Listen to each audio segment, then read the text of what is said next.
हमारे यहाँ एक मशहूर मिसाल है कि हमारे यहाँ खवातीन में और मर्दों में जो पुराने जमाने के तालीम याफ्ता और पढ़े लिखे हैं, वो तब्बत यदा को तबियत यदा याद किए हुए हैं।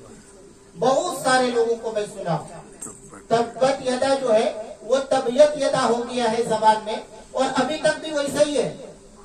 तो हजरत ने फरमाया कि भाई जो बंदा सीखना चाहे और जिसके अंदर शौक और जज्बा पैदा हो जाए, तो ये लकड़ी जब बार बार घिसने से यानी बकेट भरकर उठाने से वो लकड़ी घिस सकती है और कट सकती है, तो हमारी जबान तो उससे बहुत ज्यादा नरम है कि नहीं।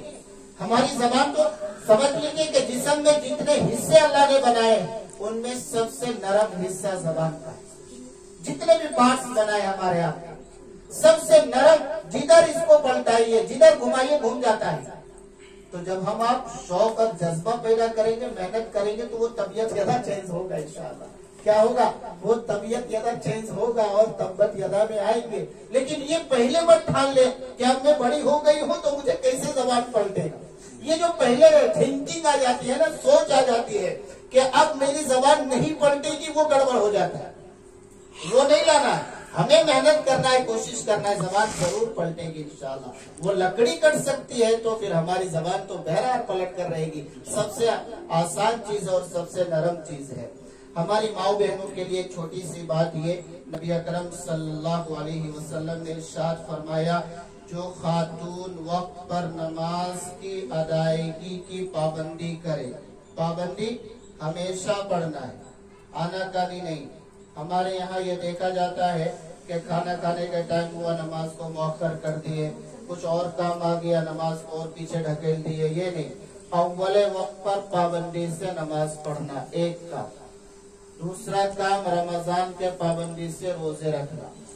तीसरा काम अपने शोहर की इताअत करना।